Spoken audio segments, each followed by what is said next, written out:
It's sometimes been said, you can't go home again. If so, Ronda Rousey should have taken that advice, as her second run in WWE was every bit as bad as her first run was good. Join us now as we look at the dramatic downfall of Ronda Rousey in WWE. Be sure to subscribe and hit that notification bell for daily wrestling videos, and follow us on Facebook for exclusive lists. Also check out our new website, Wrestlelamia.com.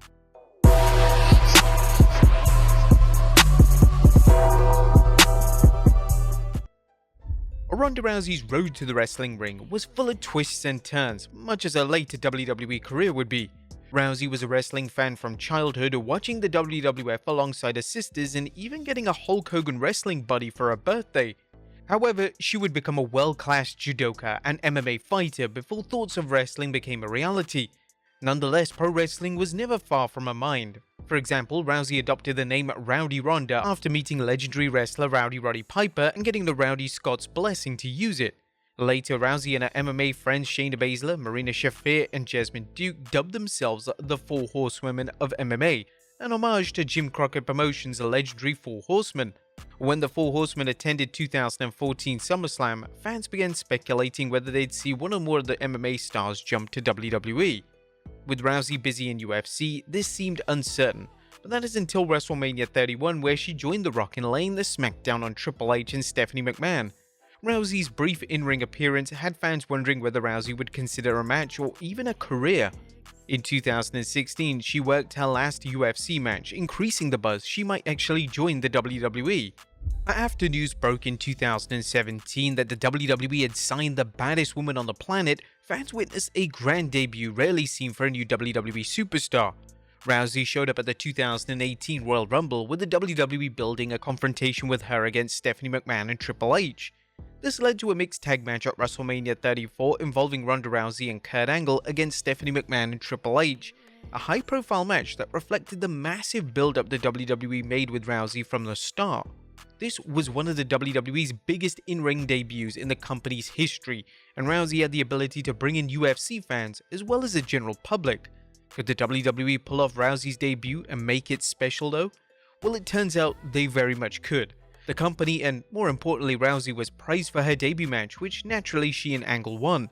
But things were only getting started as Rowdy Ronda received a Raw Women's Championship match against Nia Jax, losing after Alexa Bliss cashed in her Money in the Bank briefcase and won the title. The WWE's booking of Rousey showed it wasn't going to hotshot her to the top. Rousey was depicted as a formidable opponent, but the WWE also suggested Rousey was still learning the intricacies of wrestling, especially after she was kayfabe suspended for taking her frustrations out on WWE officials during a chase for Alexa Bliss's Raw Women's Championship. Her entry into the WWE only added to the excitement of a women's division that was enjoying a renaissance. Rowdy Ronda was making things better as she brought new media attention and viewers to the product.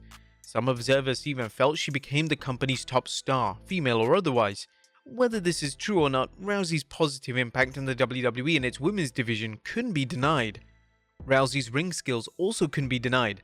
Her sports experience in judo and MMA likely helped her adapt to professional wrestling, but as fans have seen many times, excellence in a sport is no guarantee of excellence in the ring. Athletes from other sports, including amateur wrestling, have reportedly noted how hard it is adapting to the intricacies of the ring. Despite some challenges, Rousey quickly adapted and had some entertaining matches that played to her strengths as a judoka and MMA fighter, with a smattering of wrestling thrown in. But one area where Rousey heavily struggled was on the microphone. However, Rousey was still in her honeymoon period, and the fans were willing to forgive any shortcomings on the promos and occasional slips in the ring. After squashing Alexa Bliss for the Raw Women's Championship at SummerSlam, Rousey had some solid championship defenses against challengers such as Alexa Bliss, Sasha Banks, and Natalya. While all three women had shown they could carry just about any opponent, Rousey was no broom in need of being elevated to a watchable match. Unfortunately, wrestling fans can be fickle, and by Survivor Series there were signs the honeymoon was over for Ronda Rousey. This was made clear when the WWE decided to turn Becky Lynch heel, an unpopular decision made even worse when the WWE eventually paired Rousey against Lynch. They shouldn't have been surprised when fans cheered Becky and booed Rousey, but then again, this was when Vince McMahon was running things and he was often blind to what was obvious to everyone else. One person who was surprised was Ronda Rousey, who was still learning how fickle the WWE universe could be. Fans would learn in subsequent interviews just how much this treatment angered Rousey, and in turn leading to some nasty comments from her. Despite this setback, Rousey's first run in WWE continued to be entertaining, especially when she feuded with Becky Lynch in a program where both women pulled no punches in their efforts to get at each other, whether it was in the ring or backstage. WrestleMania 35 featured the first ever main event featuring women, with Becky Lynch battling Raw Women's Champion Ronda Rousey and SmackDown Women's Champion Charlotte Flair in a triple threat winner-takes-all match.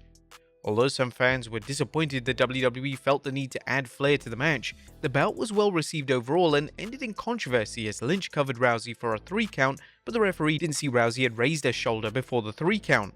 This left things open for a rematch. Rousey's exit from the WWE after WrestleMania 35 went as planned. Her first run was an overall success, bringing new attention to the women's division and helping to elevate Becky Lynch into a main event star. However, would Rousey return? For the time being, the answer seemed no, as Rousey hinted at starting a family, but then the pandemic hit and any return seemed to go on hold. Meanwhile, Rousey began blasting the fans for the way she'd been treated in the company when they turned on her. In addition, she began criticizing the fake fighting in the WWE, a silly statement since she'd happily signed a deal there and had been a wrestling fan since she was a child. As Rousey's statements became more venomous, fans doubted whether she'd ever return. In some cases, fans didn't even care. But it's worth mentioning that Rousey had always been known for stirring the pot, whether it was in UFC or the WWE. In fact, prior to WrestleMania 35, Rousey referred to wrestling as scripted, a move which some saw as evidence Rousey was disrespectful towards wrestling, while others saw Ronda being, well, just Ronda. Regardless of Rousey's comments, the WWE were happy to bring her back at the 2022 Royal Rumble. Her return popped the audience, but for some fans, it was clear from the moment Ronda entered the arena that this return was very different. Rousey was talked up by the announcers as a babyface, but the look on her face suggested otherwise as she oscillated between disgust and amusement. Imagine taking everything that worked during a successful run and doing everything you can to ignore what made the first run so successful. Not only that, but find new ways to hamper a wrestler's career. For many fans, this is what the WWE did with Rousey in 2022. As mentioned, Ronda Rousey didn't do herself any favors when she trash-talked wrestling and WWE fans during her hiatus from the company. Bringing her back as a babyface was very unwise. Things might have worked better if Rousey came back, doubling down on the WWE Universe for betraying her by booing her. This would have been believable and spared Rousey from playing a babyface role she was clearly uncomfortable with. Rousey's Royal Rumble win opened the door for a huge WrestleMania rematch since Becky Lynch was working as a heel and a rematch seemed like the only logical choice, unless you're of course Vince McMahon, who booked Rousey against Charlotte Flair instead at WrestleMania. The Mania match featured an anticlimactic finish with Flair scoring a controversial win after a convenient ref bump kept the official from seeing Flair tap out to Rousey's armbar. As Rousey checked on the referee, Flair hit a big boot scoring a quick pin. What could have been an exciting match turned into one that left nobody happy. Rousey fans couldn't believe the finish, while critics of the Queen noted it's another example of the WWE's preferential treatment towards Flair. The match also showed that WWE hadn't found a way to deal with its biggest problem with Rousey, her status as an unstoppable opponent. One of the biggest criticisms of Ronda Rousey is that the WWE booked her as unbeatable, which effectively destroyed any suspense in the matches. In real life, it's unlikely any female on the roster could defeat Rousey in the ring. Perhaps that's why WWE booked her as unbeatable, feeling no one would believe her dropping a match without interference or a bad call by the referee. However, wrestling fans like to see a competitive match or one that tells a story of a plucky underdog stopping a seemingly invincible opponent. As fans have seen with monsters like Brock Lesnar, a monster heel can run roughshod but can also show vulnerability and eventually lose, elevating an opponent. For Ronda Rousey to be a long-term asset, the WWE had to come up with a way to keep her strong without her being portrayed as invincible. They didn't, and even worse, the WWE followed up with a Flair vs Rousey program with a Liv Morgan vs Ronda Rousey program. Morgan had never been portrayed as main event wrestler, and while fans have always admired her guts, she's one of the last wrestlers who seemed like a threat to Rousey. The WWE pulled off a title switch thanks to the ever-helpful Money in the Bank briefcase, but fans knew Morgan's days as champion were limited. They somehow extended Rousey's quest to regain the match into 2 more matches, with another bad referee call giving Morgan the win. An Extreme Rules match created the illusion Morgan might defeat Rousey, particularly if she used a front loader as Brock Lesnar had done against Roman Reigns at SummerSlam, but thankfully the WWE ended things there, giving fans hope the WWE would find stronger opponents. Instead, the WWE threw one hapless opponent after another at Rousey, taking things to ridiculous levels as Rousey teamed up with her pal Shayna Baszler to beat up and bully the women's undercard like 6th graders terrorizing 2nd graders. The attack served no storyline purpose and devalued the women's undercard as no one rose up to the challenge. Although Raquel Rodriguez could have been elevated through her program with Rousey, the WWE had Rousey and Baszler destroy Raquel's arm, making her subsequent title match another one with a foregone conclusion. By this point, it appeared the WWE saw just how much damage Rousey was doing to its women's division, so it had a returning Charlotte Flair beat Rousey in an impromptu match after Ronda polished off Rodriguez. But did the WWE think it was better that Rousey enter the tag team division and destroy it rather than the singles division? It's unknown what the reason for Rousey's move to the tag division was, because Rousey gave multiple reasons for not working tag matches. Initially, she said it was always her goal to compete in the tag division with her real-life BFF Shayna Baszler and win the women's tag titles.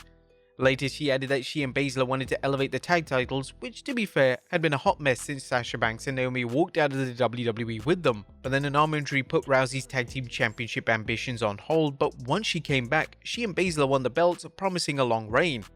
The WWE pushed this idea with Rousey and Baszler defending the NXT Women's Tag Team Champions Alba Fire and Illa Dawn to unify the titles. However, the title reign was short-lived as Baszler shockingly turned on Rousey during their title defense against Liv Morgan and Raquel Rodriguez at Money in the Bank, leading to a SummerSlam match between Rousey and Baszler. A rumor has it that Rousey wanted to put over Baszler by giving her a strong win. And while the match wasn't a squash, Baszler dominated Rousey, getting the win as Rousey exited the WWE once again. It's unknown just what the WWE's program with Rousey and Baszler was all about. The two teamed for what was believed to be a run that would elevate the women's tag titles, but instead it quickly led to breakup and a poorly received feud. Since then, Baszler has been an afterthought as she was before teaming with Rousey. Now, Rousey's second run was a complete dud. The WWE deserves blame for its bad booking, not only for its choice in Rousey's opponents, but in failing to create any suspense with her matches. But Ronda deserves blame too. A bad attitude and laziness in the ring strongly suggests her second run was all about a quick paycheck. Her second run showed no improvement in the ring or on the microphone. Actually, Rousey's in-ring work and mic work even declined. What had begun as one of the best wrestling debuts in WWE history rapidly turned into an underwhelming and lazy return. Do you agree? Let us know in the comments down below, and I'll see you next time with some more wrestling content.